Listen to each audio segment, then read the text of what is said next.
Hello everyone, it's Legosforever and welcome back to another Legosforever builds. Today we have the U.S.S. Timothy, which is the 22nd ship of my custom Lego warships fleet. As per usual, ship stats will be given at the end of the video, but until then, let's get a look at this beautiful, beautiful ship. This ship is 270 studs long and 46 studs wide at widest point. The ship's length is 7 foot 1 inch and it has a width of 14 inches. So this ship is literally longer than I am tall.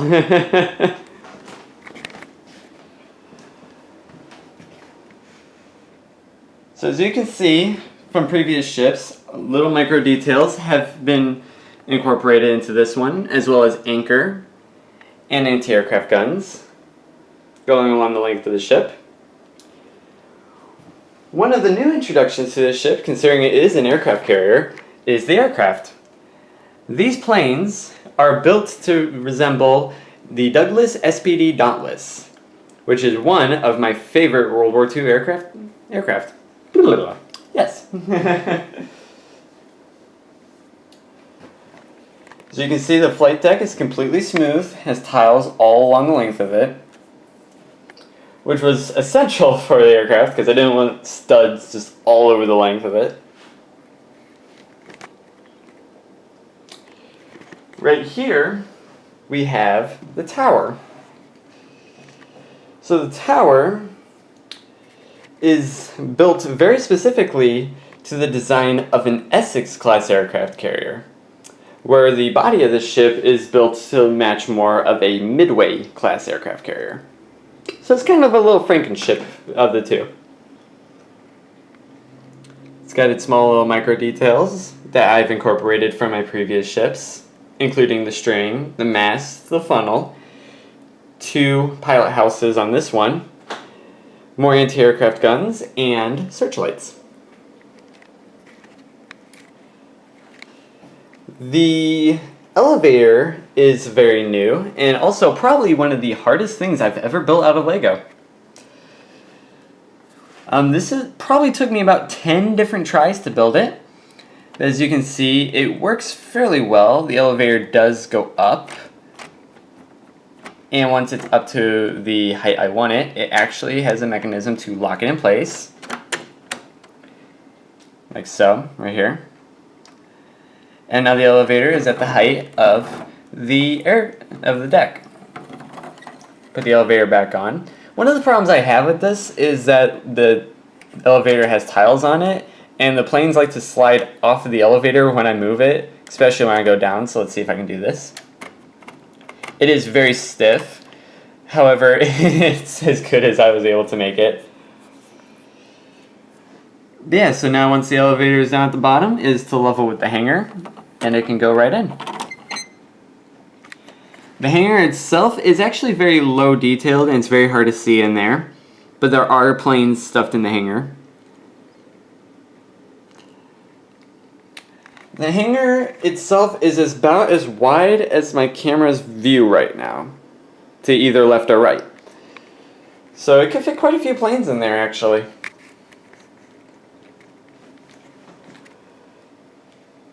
Now going down the length of the ship, we have more small details, as well as all of these planes, currently in staging so they can take off down the runway. Now the one thing I am most proud of on this ship is this. This is a Lego controller for an actual Lego engine. So on this side of the ship, as you can see right here, as per normal, I have propellers and rudders that can turn 360 degrees, but I cannot turn these propellers by hand. They're really stiff, it won't let me turn it. Right over here, we have a lever, which if I turn this lever, a light comes on this Lego receiver right here. Take my controller, put it to the receiver, and then I can actually turn the propellers. As you can see, all the propellers are in fact turning. Let's see if I can get all of these in here. Ooh, I don't know if I can do this. Ooh. There we go. So as you can see, they're all turning. They are all turning in different directions, but this was my first time doing this, and I was trying to make it just work smoothly and just work in general, actually. So they do turn in different directions, but at least they turn. Somewhere right about here is where the turbine is, and it's connected to a Lego battery, which is a little bit further back. And this was probably the funnest thing to build on the ship, because that is beautiful.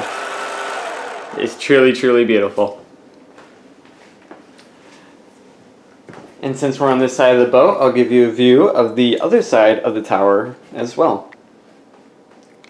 Got little dinghy boats all along the side here, strewn about the tower, as well as other anti-aircraft guns. The anti-aircraft guns go all around the ship, some in the front, mostly along the sides, and a few in the back as well. So it's definitely a very heavily armored ship. There's quite a lot in this ship alone. Turn that back off.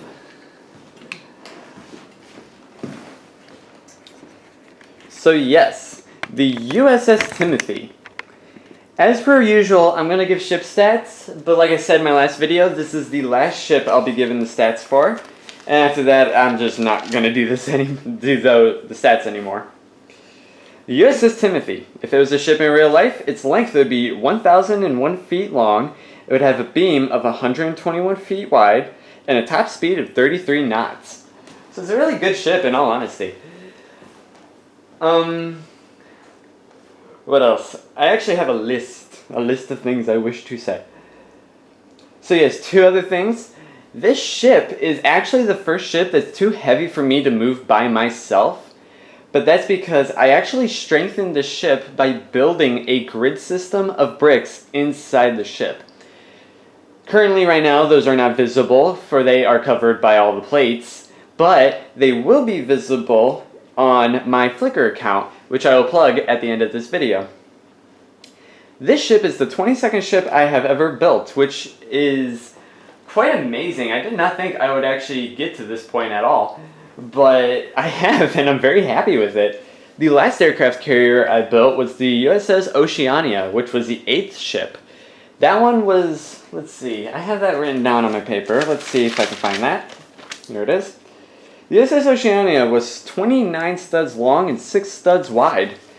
So yeah, this ship is way, way bigger than that. You could probably fit that one in the hangar of this one. That's just how small it was. And of course, that is up on the channel, so you can watch that video alongside all my other LEGO Warships videos, which are on the channel as well. And since that's all I have left to say, I will go ahead and plug the video. If you like this video, please like the video, comment down below saying that you like the video, also comment down below suggesting other things for your channel, whether it be LEGO videos, vlog videos, challenges, piano videos, anything your heart desires, go ahead and put it in the comment section, and I'll see if I can do it here. And I do read the comments. I read everyone's comments. I love people's comments. Makes me happy. If you really, really like what I do, consider subscribing to my channel. And also, if you really, really like what I do and would like to help contribute to these warships, I actually have a Patreon account. It's Legosforever on Patreon. I will put that in the comment section below, the link to that. And for just $1 a month, you can just hop on my Patreon, and every dollar helps. So I look forward to seeing you there.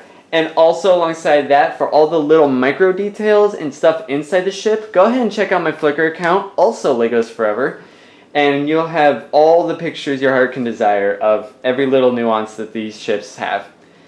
Without much else to say, until next time, tally ho everyone!